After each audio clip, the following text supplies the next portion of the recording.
Bismillah, alhamdulillah, wa salatu wa salam ala rasulullah wa sahbihi wa ajma'in amma ba'd. Assalamu alaikum wa rahmatullahi wa barakatuhu. And today we are here with brother Arron. He's been a Muslim for, how long have you been a Muslim for? About a year now. Wait a minute. Assalamu alaikum wa rahmatullah. Assalamu alaikum wa rahmatullah. Okay, so how long have you been a Muslim for? About a year now. Okay, alright, so we've got to warn you that brother Arron is very, very shy, but he still gives dawah. So, before you became Muslim, what did you think of Islam?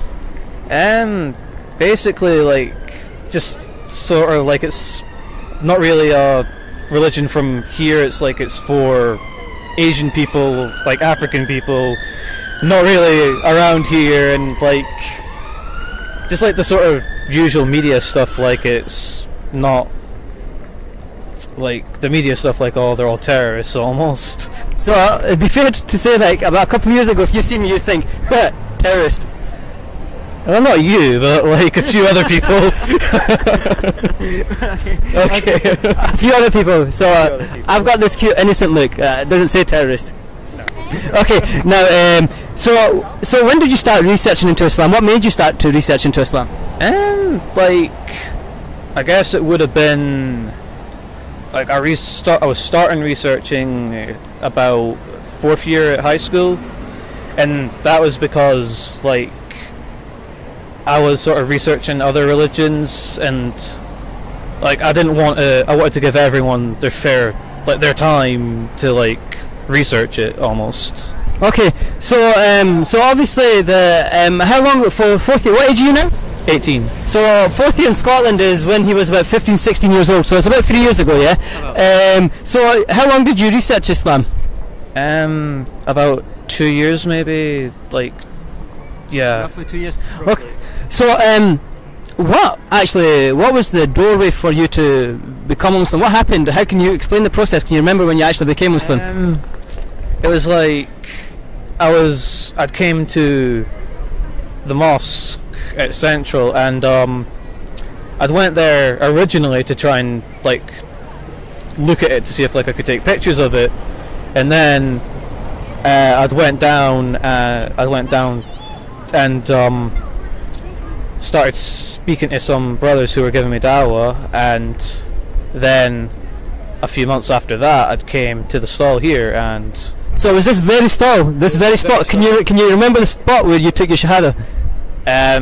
Right over there, I think. Just over there, mashallah, tabarakallah. Okay, so what can you remember the process? What happened? Can you remember, not the process, but can you remember what actually happened? Not particularly. Not particularly. I think I know your story better than you do. Okay. So what actually? I was in Birmingham at that point. But what happened was that you were people horning. So what happened? People horning. So what happened was that you were obviously you were invited to become Muslim. Is that correct? Yeah. Okay. Would it be fair to say if you were not invited to? Would it be fair to say that if you didn't research Islam, then you would have been? It would have been just that you would have continued to search? Yeah. It would be fair to say. Okay, so can you remember when you were invited? Were you invited harshly, or were you invited softly, or was it just that, you know what, I have to, everything makes sense, I want to accept the Creator? Yeah, it was like, well, it was sort of like, it was inviting softly, but then it's like, I was pretty hesitant to take Shahada because, well, like, what you thought before and everything. But then it's like you just sort of need that push to take it in the end. So you just needed that little push. Then after you took Shahada, did you remember what you done after you took Shahada? Well, I think it was Asr prayer, and prayed that on the street, and then started giving dawah. You not only that, before that you took Shahada, you were a bit hesitant. You took your Shahada, you prayed Asr in the street, which is really hard to do. Yeah. So it was really hard to do.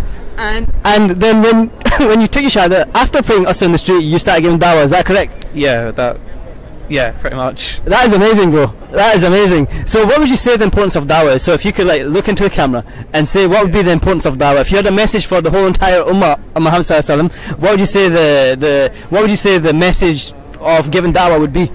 Well, like, giving dawah is important because otherwise people, they're just going to accept what the media is giving them about Islam, and it's not how Islam is. You have to teach the real, true Islam from the source.